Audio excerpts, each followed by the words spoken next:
Bahkan dikatakan terkadang manusia itu mahuwa kathiru a'mal, amalnya sedikit, tidak terlalu banyak, akan tetapi mereka mempunyai hati yang bersih, hati yang baik, tidak ada di dalamnya higid, tidak ada hasad, tidak ada riya, tidak ada benci, tidak ada satru menyatru, tidak ada satu sifat-sifat yang hina, yang rendahan untuk menjadikan kita jatuh di hadapan Allah Subhanahu wa ta'ala. Sehingga dengan sebab itu amalnya sedikit, amalnya tidak banyak, tapi amalnya mereka yang sedikit jangan disamakan sedikitnya seperti antum, seperti kita, okay? Amalnya mereka sedikit itu mungkin la ilaha illallah 100, bahkan 1000 dan lain sebagainya. Mereka amal sedikit, akan tapi punya hati yang bersih. Fayanalu minal asrar, mereka mendapatkan rahasia-rahasianya Allah, bahkan rahasianya orang soleh yang tidak bisa didapatkan mereka yang amalnya banyak. Amal banyak tidak bisa mendapatkan rahasia yang baik ketika dibarengi hati yang kotor. Tapi ketika hati kita bersih, amal sedikit dibantu oleh Allah Subhanahu wa ta'ala sehingga mendapatkan barakah, didapatkan khairat, masarat dari Allah Subhanahu wa ta'ala. Beliau menceritakan, sebagian teman-teman saya tanya waktu rohah saat itu di dalam ziarahnya Abah Ali bin Abdullah.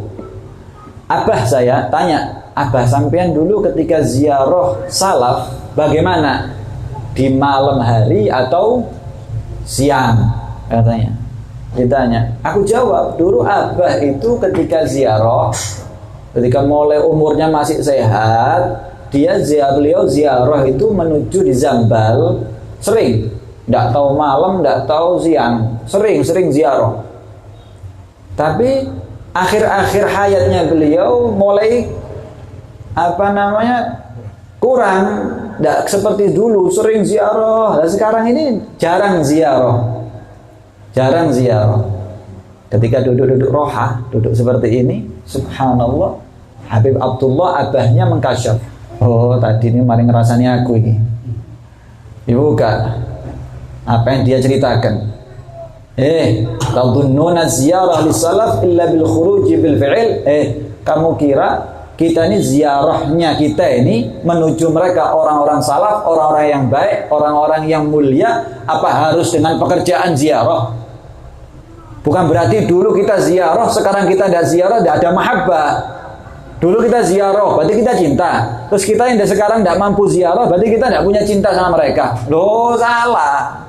Jangan kamu kira seperti itu. Lah, bukan. Bal khurujat ziarah. Ya, ketika kamu mampu untuk ziarah, ya itu satu ziarah bagus. Tapi ketika tidak mampu untuk ziarah, wa dzikrak lahum ziarah. Ketika Anda mampu menyebut nama mereka, untuk mengkaji manaqib mereka, bagaimana agar supaya mirip tingkah kita bersama mereka, itu sama dengan ziarah.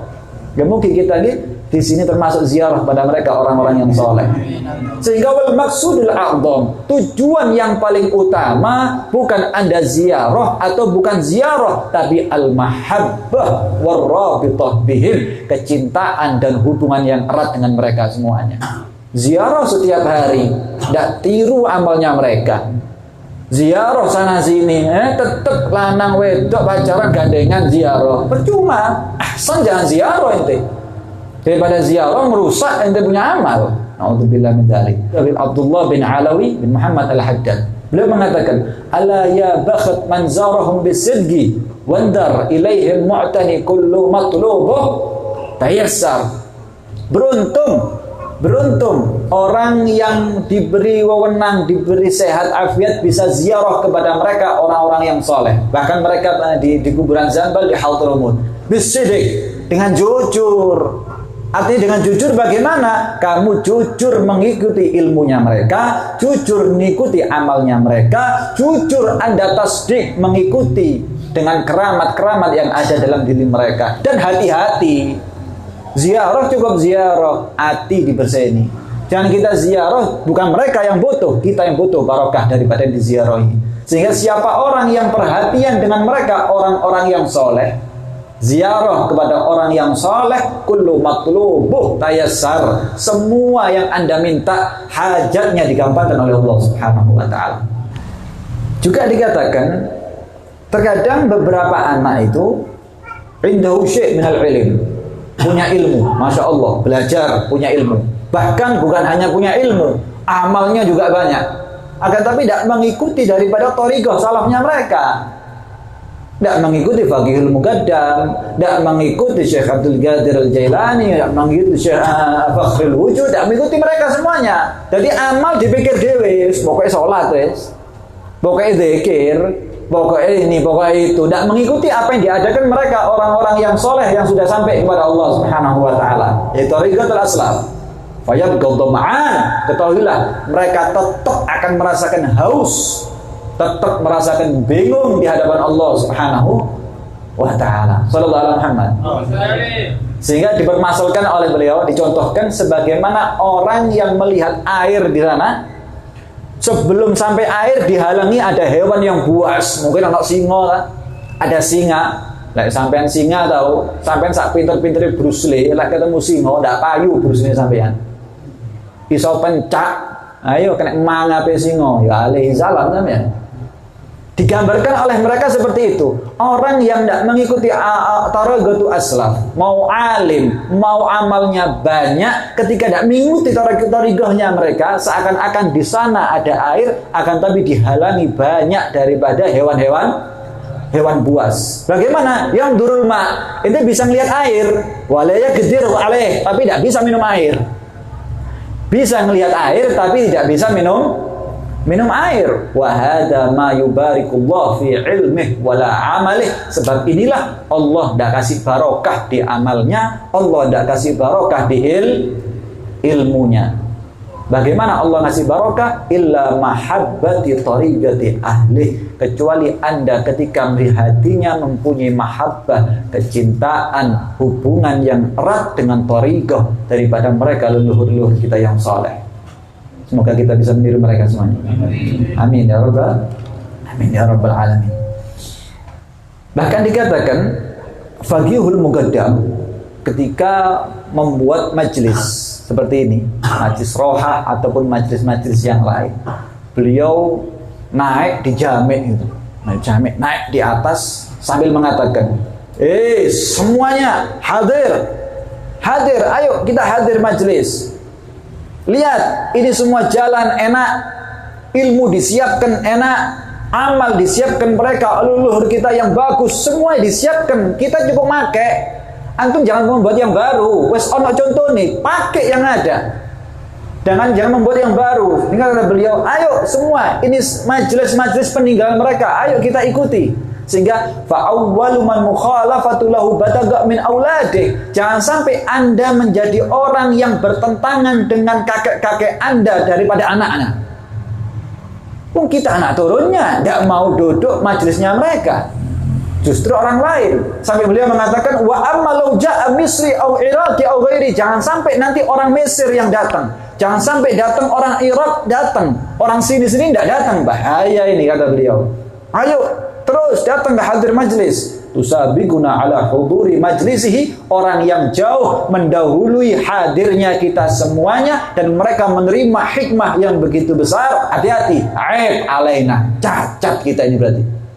Cacat kita selisih, kita tukaran, kita tidak mau meniru akhlak-akhlaknya mereka, thariqah mereka, bahkan kita menginginkan thariqah yang lain daripada thariqah yang dibawa oleh Faqihul Muqaddam, dibawa daripada orang-orang yang soleh.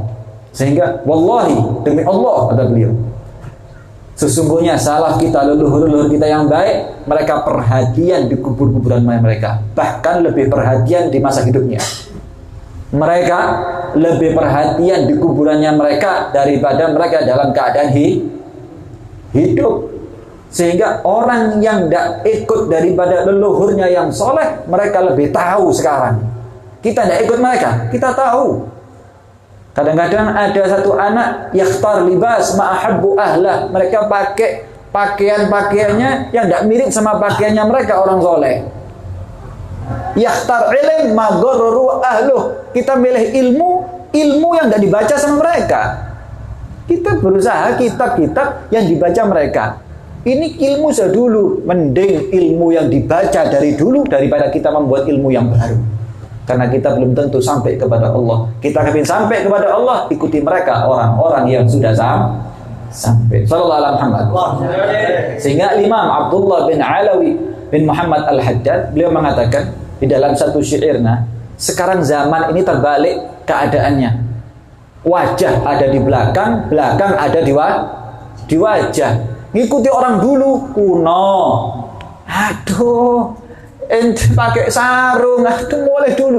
Itu zaman dulu, zaman sekarang topi, jangan kopiah. Hah? Kebalik kata Imam Al-Haddad ini. Ini zamannya Imam Haddad, apalagi zamannya kula sampean. Itu kebalik mana jongkir misalnya. Pecah mungkin. Naudzubillah min dzalik. Sehingga Al-Imam Ali bin Muhammad bin Husain Al-Habsyi juga beliau menyatakan dalam satu syairnya, hayyar bi'akli, aku ini bingung melihat mereka keturunan-keturunan yang soleh, pecinta-pecinta soleh, bingung saya ini kok melihat sama yang lain, padahal Anda contoh mereka kakek-kakeknya menjadi orang yang soleh, kok condong sama thariqah, condong sama orang-orang yang lain. Bahaya, kita punya kakek, kita punya panutan-panutan yang sudah sampai kepada Allah Subhanahu wa ta'ala. Sallallahu alaihi Muhammad. Kata beliau, sehingga syunahan milna antari. Kita lihat sekarang ini yang terjadi, kita ngikuti dan ikut mereka.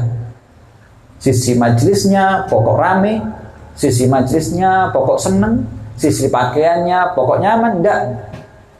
Bahkan makan kita makan yang yang penting nyaman, tapi bukan karena mirip dengan thariqah mereka semuanya. Kita telah berbuat jahat kepada mereka.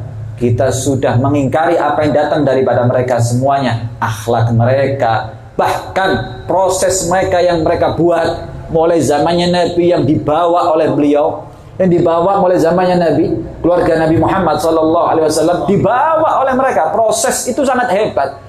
Proses itu sangat hebat. Ketika zamannya kita, proses itu kita hilang semuanya. Tidak menghargai proses perjalanan mereka semuanya. Na'udzubillah min dzalik. Sehingga tidak ada satu anak, tidak ada satu keturunan yang jelek ketika dia, melainkan dia sudah menghapus proses yang sudah diadakan oleh kakek-kakek mereka semuanya. Kita ini tidak bisa membalas bagaimana Al-Imam Muhajir Ahmad bin Isa, beliau dari Basrah menuju kota Hadramut. Kita tidak tahu prosesnya moro-moro, tapi kita sekarang baru tahu. Alhamdulillah, karena sebab Sayyidina Ahmad bin Isa hijrah dari Basrah ke Hadramut, ternyata para habaib, para keturunan Nabi dijaga di sana. Ilmunya bahkan banyak menjadi aulia. Mereka banyak menjadi orang-orang pilihan Allah Subhanahu wa ta'ala secara ilmu, secara tasawuf, secara akhlak, semuanya kita bisa rasakan kapan? Sekarang. Dulu merasa orang tidak enak ketika di Basrah hidup kaya raya, masuk Hadramut melarat, orang mandang. Ini proses yang begitu sulit hadirin, tapi kita rasakan sekarang dengan nyaman karena prosesnya mereka begitu hebat.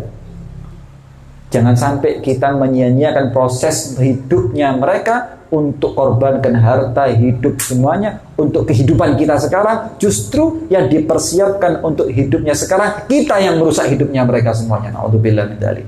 Semoga diselamatkan oleh Allah Subhanahu wa ta'ala. Allah yahfadz Hadramut. Kata beliau, semoga Allah menjaga kota Hadramut. Ada seseorang yang melihat mimpi Nabi Muhammad SAW. Ini bagaimana derajat Al-Imam Ahmad Muhajir. Ada seorang mimpi Nabi Muhammad SAW. Bertanya, hal anta farhan bi khurujil muhajir ilallah Ahmad bin Isa ila Hadramut. Orang yang mimpi Nabi ini tanya, Nabi, apakah anda ini gembira dengan keluarnya Sayyidina Muhajir dari Basrah menuju Hadramut? Apakah sampai gembira? Apa jawaban Nabi? Wallah ana afrahu bima yafrahu bihi Ahmad bin Isa. Ketahuilah, aku gembira kalaupun Sayyidina Ahmad bin Isa gembira, aku ikut gembira dengan dia. Sallallahu alaihi Muhammad. Hebat. Kita alhamdulillah antum yang mempunyai sulalah keturunan rantai emas daripada nasab Sayyidina Ahmad Muhajir. Itu hebat beliau. Mugi-mugi keturunan-keturunan beliau menjadi anak-anak turun yang dibanggakan oleh kakeknya semuanya dan meniru akhlak mahabbah daripada mereka semuanya. Amin ya rabbal alamin. Allah yadim hadhihi nikmah. Semoga Allah selalu melanggengkan ini nikmat yang kita punya dan Allah memberi rizki kepada kita, syukur kepada mereka semuanya, sehingga kita bisa meniru setapak demi setapak dengan jalannya mereka semuanya, dan kita terhindar daripada tariqah yang membuat kita jauh daripada mereka semuanya, sehingga kita khawatir nanti yaumil qiyamah tidak kumpul sama mereka. Semoga Allah menjaga dan Allah menyelamatkan kita semuanya insyaallah. Amin ya rabbal alamin.